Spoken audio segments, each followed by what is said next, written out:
Hey everyone, this is Jeannie, and today I'm sharing two cards using Ink on 3's new stamp set called Gerbera Daisies. This is one of 3 new sets that were released this week, and I really liked this one because it has all these details. Because these have so many details, I wanted to start off sharing a very simple card where there is no coloring whatsoever. Using my Misty and the one floral image from this stamp set, I created a frame all around my card panel. I pulled out Trinity Stamps A2 Foundation Rectangle Stencil. I went ahead and masked 2 of the florals that actually kind of show through the rectangle. And these stencils are so helpful because you don't have to mask off or cut up some masking tape to put all around the card. I find that these are super useful because I do like creating cards using different shapes as a focal point. This definitely is a focal point for this card. The focal point contains all the inked areas, and this is all the color that is on this card. So I went ahead and used Sweet Petunia Pink along with My Jam Purple to color up that area. And I went ahead and removed the stencil after I finished, and you definitely don't need to mask those florals. It just so happened that they kind of went into the rectangle and I decided to do so. I also decided that I will be trimming it down. I wanted to create a background that will be matted on top of the card. And so I went ahead and inked up the edges on a piece of A2 cardstock with the same pink and purple colors, and went ahead and took my card panel and matted it down. For the sentiments, I used the Stamp and Dies from the Heels to You stamp set. I just cut them out of white cardstock. I stamped the Your on a piece of white paper and cut that to a strip. When I add those sentiments, this card is done. It's super simple without any coloring, and it's a very easy card to put together. For my second card, it's a little bit more ink intensive, so I decided that I wanted to use all the leafy bits to create a background. So I stamped a bunch of them all over on a piece of Canson XL watercolor paper using Fadeout Ink. Fadeout Ink is a no-line coloring ink that does absorb the colors that you put on top of it.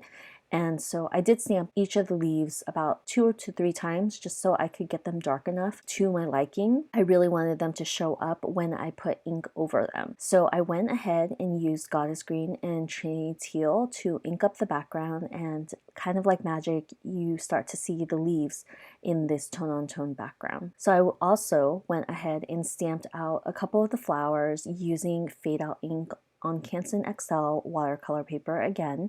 And for the coloring of these florals, I am actually going to be doing ink blending. I'm taking Twiggy Brown for the middle part of the flower, and for any leafy areas, I'm just going to use Goddess Green. For the flower petals itself, I'm using a mix of Bee Sting Yellow and Marigold Orange because the yellow is a little bright. It's hard to get dimension in the color yellow generally.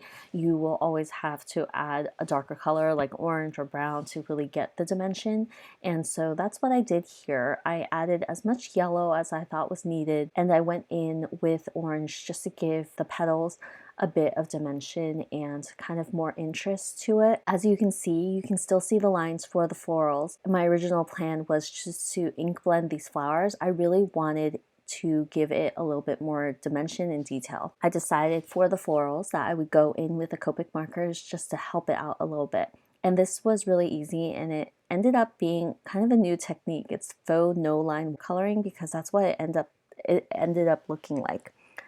So for the middle portion of the flower, I actually just went in with 2 Copic markers and dotted the area so it looks almost like a sunflower, kind of. And there's just so many details that you really don't need to be precise with it, so that's what I did. I just used 2 brown Copic markers. For the flower petals itself, I went in with a golden yellow, which is Y17, and I outlined the petals. Then I went in with a golden yellow. It's almost like golden brown, and it's YR24. I really liked how this looked. I went in and outlined the same petals. It created the dimension, and you can see the different petals. I also wasn't super exact. I did this really quickly. This is why this video is pretty quick, because it's such a simple technique. Once I added that darker color, I went in again with the Y17 just to blend it out a little bit, just to give the lines a softer edge, and it really melded into the bee sting yellow. So it definitely looks like no line coloring, but way easier to do. So for the sentiment, I'm doing the exact same thing. I actually took the bee sting yellow and swiped it on a piece of cardstock. I am using that to go ahead and cut out the beautiful friend die cuts. I also stamped the UR on that yellow piece of paper. I cut it down to a strip.